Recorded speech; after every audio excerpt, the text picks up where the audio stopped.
arts, lifestyle. SNS Online.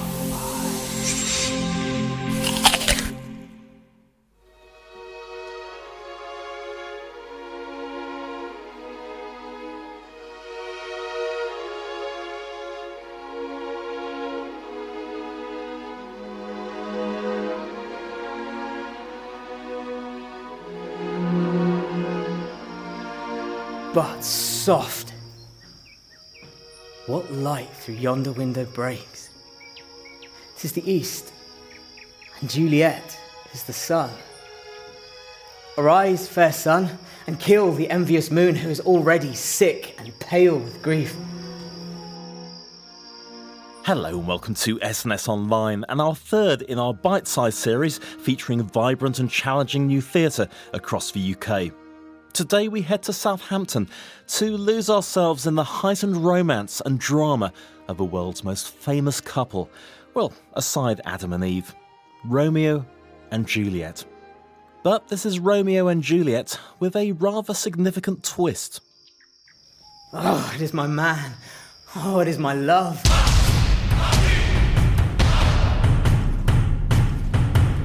All that he knew he were. Two of the fairest stars in all the heavens having some business do entreat his eyes to twinkle in their spheres till they return. What if those stars were there, they in his head? The brightness of his cheek would shame those stars, as daylight doth a lamp. His eyes in heaven would through the airy region stream so bright that birds would sing and think it were not night. See how he rests his cheek upon his hand. Oh, that I were a glove on that hand, that I might touch that cheek. Hey, me. He speaks. Speak again. Oh. Romeo. Romeo. Wherefore art thou, Romeo?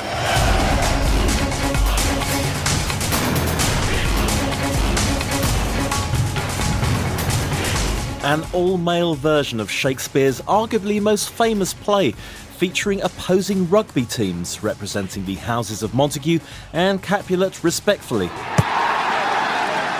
And throughout this show, we'll be going live to our sports correspondent Nick Cavell, who will be covering the Montague v Capulet game as it happens. Nick.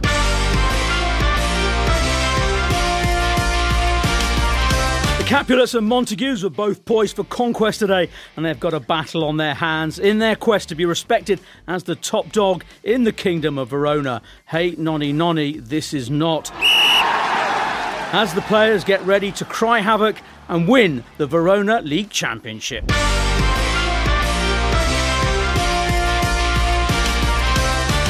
And Nick will be back shortly with live coverage of the game. But before we interview Romeo and Juliet themselves, as well as producer Daniel Raymond Harris, let's hear from those star-crossed lovers late one summer's night on the balcony overlooking an orchard in Verona. Deny thy father, and refuse thy name. Or if thou wilt not, be but sworn my love, and I'll no longer be a Capulet. Shall I hear more? Or shall I speak at this? 'Tis but thy name that is thy enemy. Thou art thyself, though not a Montague. What's Montague? 'Tis nor hand, nor foot, nor arm, nor leg, nor any other part belonging to a man. Oh, be some other name. What's in a name? Hi, my name is Troy Chessman, and I am playing Romeo. Hi, my name is Bevan Thompson, and I'm playing Juliet. So I was part of the production last year as well, and Romeo is a really interesting character in this context because obviously it's an all-male production, and we're looking at his sort of coming out story. So Juliet's obviously a male as well, and what we're really exploring is how sexuality and stuff is perceived in sports and things like that, and we're taking into all these considerations, you know, how it must feel for somebody to live in that world, to come out in that world. And it's really quite thought-provoking for me as personally, like when I put myself in his shoes, I'm thinking, actually, how must this feel? Like, how does it feel from the outside looking in, you know? And the importance of love, and ultimately it is still a love story, but everything else that sort of comes in the way and the barriers, and it's a wonderful journey for me as Romeo. He goes through a lot in a very short space of time. It's such an interesting character to play in this context. Obviously, there's still the same line, still the same character that it was written back as a female back in the original, but it brings out so much more of a feisty nature in this character, someone who has experienced sexual relations before but never experienced love in this sense. It's because it's a female character, we all know it as a female character in the history, so I find myself calling Juliet a she as much as a he, but... Well, it's just like Doctor Who changes genders. Yeah, We don't have to worry about it these days, do we? We went to Edinburgh last year with it, and this year we're back again, bigger and better, I think. We're performing at Assembly, I don't know if we can say that, but yeah, we're performing at Assembly. We're in a bigger venue and That's a pretty good venue. It's an amazing venue, yeah, so I'm really excited. And then we're also going on tour with it as well, so we're reaching Bournemouth, we're going to Oxford, we're going to London, taking it to new audiences, which is really exciting. And then later on in the year, we're also doing a schools tour, which is, for me, I think is the most important thing, because we're going to be spreading this message with younger people, which I think is really important.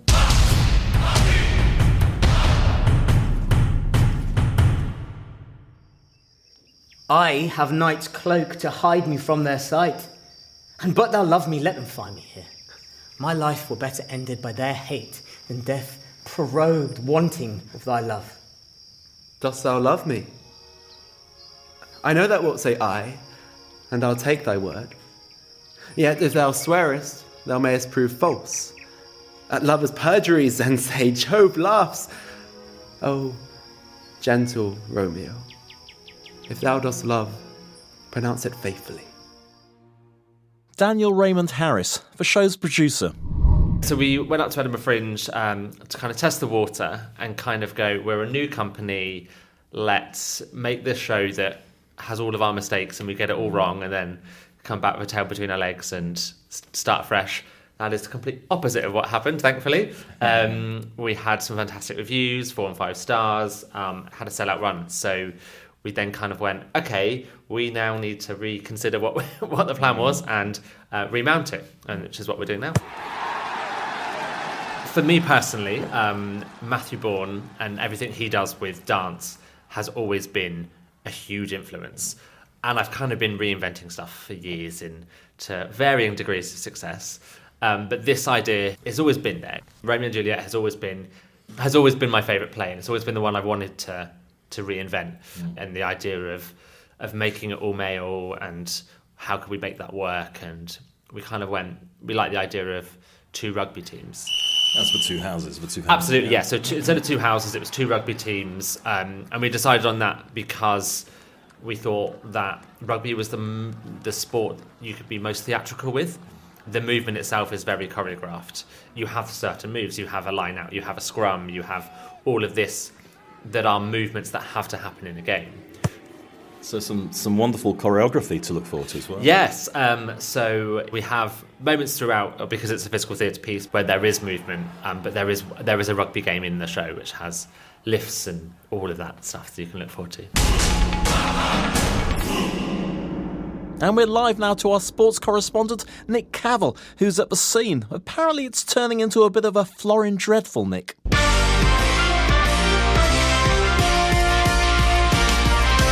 The first half of this intriguing match has been a barbarian-style cavalcade of ambitious offloads and daring bursts forward, but it's also been interspersed in equal measure with errors and colossal hits. The Capulets' lively fly-half, Tybalt, was inches short of scoring the opening points, but it was the Montagues' test winger, Lady Montague, who intercepted a Tybalt pass to storm over for one of the few tries of the first half, without even ruffling her wimple. And all the while, in the midst of this scrum, Romeo and Juliet, well, they've been trying to relieve the pressure, but they've also been trying to ensure that the acrimony does not turn too nasty, much to the disappointment of their families.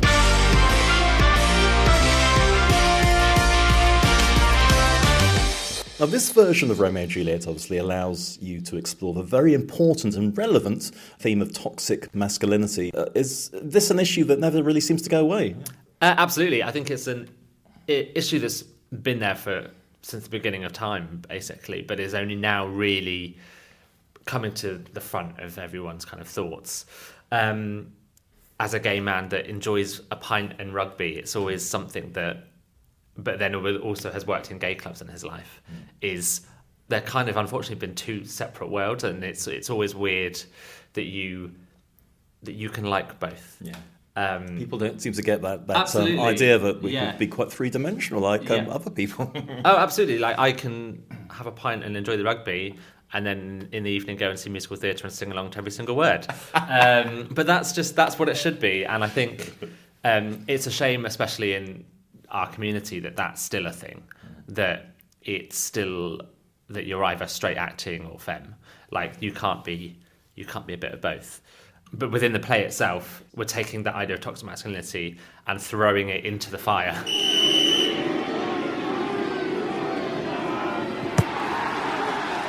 One of our cast, a couple of our cast played rugby, and one of whom said that when he was playing as a teenager, if someone had come out, then it would have completely changed the dynamic of the group.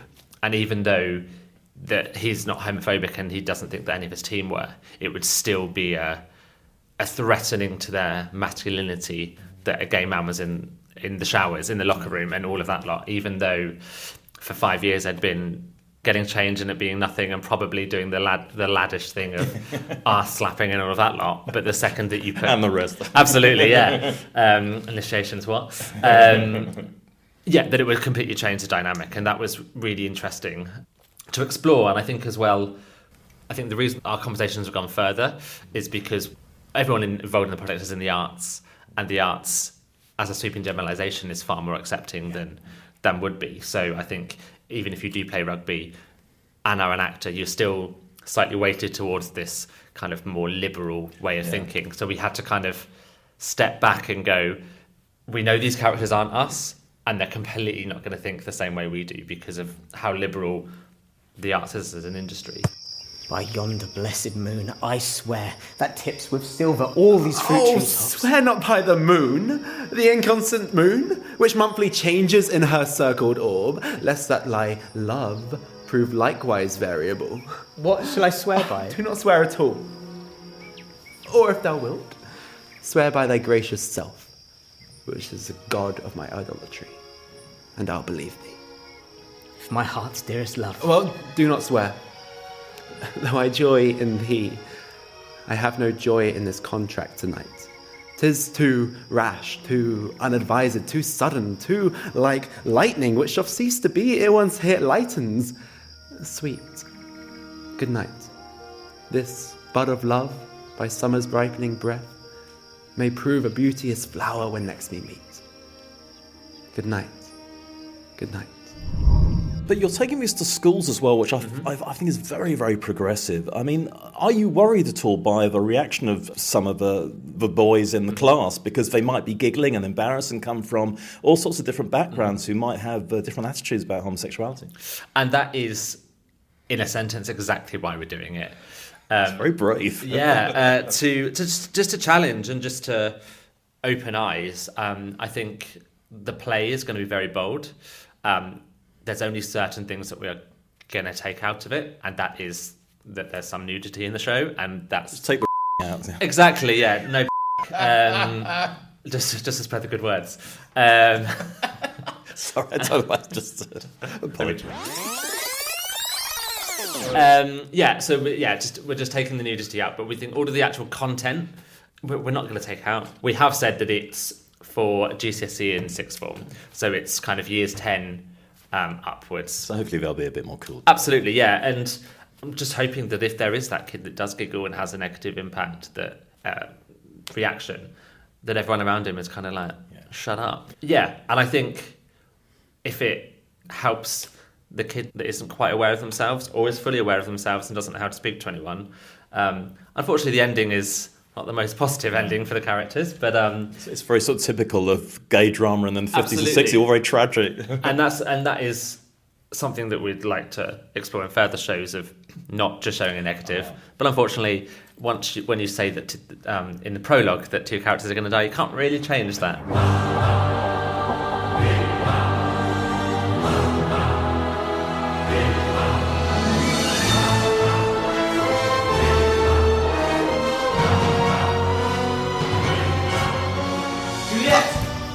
I hear some noise within.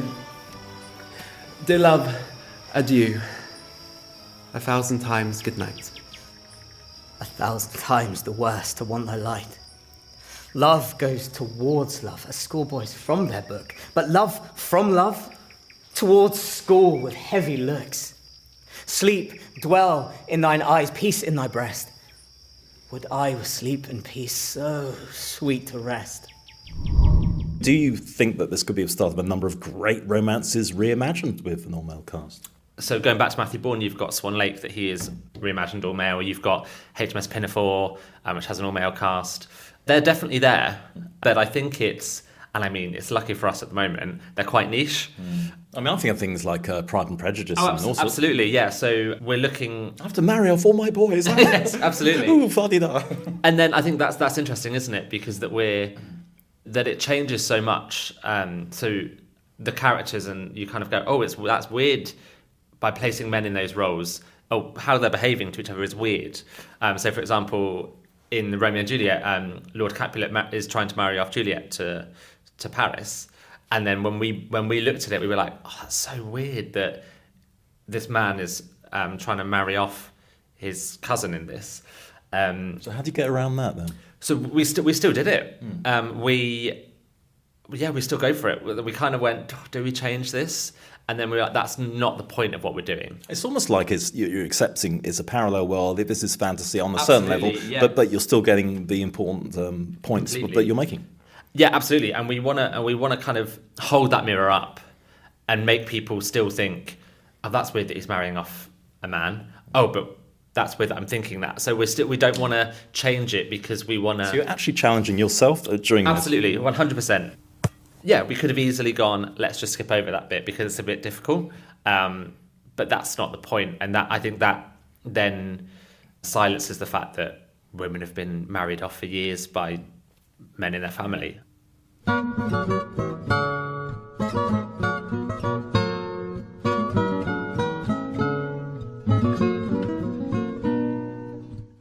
So do you think it helps to keep Shakespeare fresh to modern audiences by radically evolving its staging?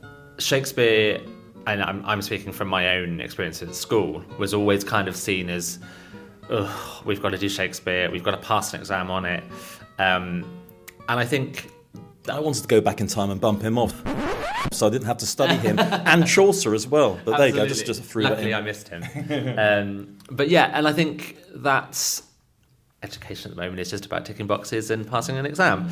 And I think, unfortunately, that's what's happened to Shakespeare. It's when they're not in lessons to enjoy it anymore, unfortunately. They don't have the time or the resources to do that, especially studying Romeo and Juliet. And I was also lucky enough to see Ian McKellen when he was here recently. And just hearing him speak Shakespeare is an actor's wet dream, basically. Yeah. But yeah, and just to be able to know how beautiful and how interesting Shakespeare actually is by it not just being for an exam. I think we shouldn't have to radicalise it to make it more appealing to people. They should be able to just go to the Globe and take a £5 ticket and stand and be able to enjoy it that way. But if there's any way of making people enjoy Shakespeare more, that's what I'm about. And it also shows that it may be hundreds of years old, the texts, but everything is so relevant, and that it just shows that the struggles that people are having now are completely the same as the struggles that people were going through in Elizabethan era.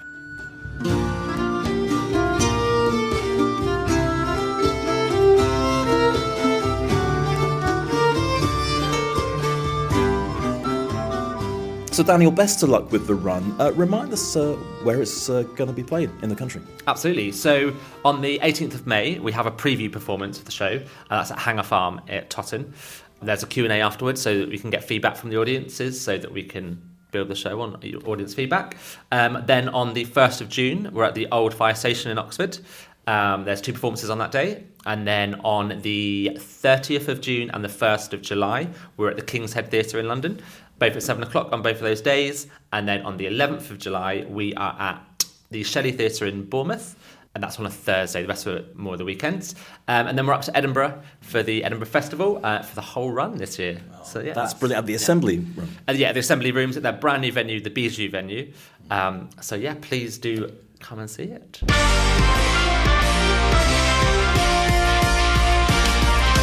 In the second half, we've seen the Capulet scrum half, Count Paris, making serious ground with probing runs. He's been trying to get as close as he can to Juliet, but his plan has been short-lived as he's been crushed in the ensuing ruck.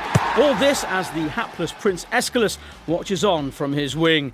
Meanwhile, Montague's fullback Benvolio, serving, let's face it, as an unsuccessful peacemaker, has been again struggling to calm the situation as the gargantuan Capulet pack continue their aggressive, sometimes illegal fight back.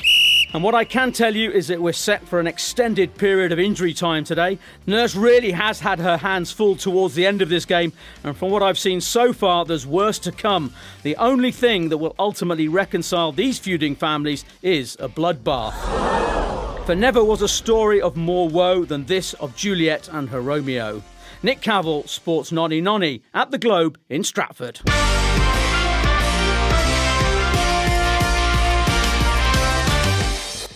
People should see this play because it is Romeo and Juliet, but it's like you've never seen it before. We're saying the same text, the same language, but the world is completely different. You'll be hearing lines for the first time, and I think that's really important. And the messages that we have, it just brings it to life. It gives it new life, and I think it's really exciting. To bring the characters anew with such a different relationship between each people and the themes and messages in this play, it's something that's very important to today's society. Romeo, My dear, it's 1 o'clock tomorrow. Shall I send to thee? at the hour of 9, I will not fail. 'Tis 20 years till then. I have forgot why I did call back. let me stand here till thou shalt remember it. I'll stand here to have thee still forget. And I'll still stand here to have thee still forgetting any other home but this. 'Tis almost morning, I would have thee gone, yet no further than a wanton's bird who lets it hop and skip a little from her hand, like a poor prisoner in his twisted gyves, and with a silk thread plucks it back again, so loving jealous of his liberty. I would I were thy bird. Sweet, so would I. Yet I should kill thee with much cherishing. Good night, good night. Parting is such sweet sorrow that I should say good night till it be morrow.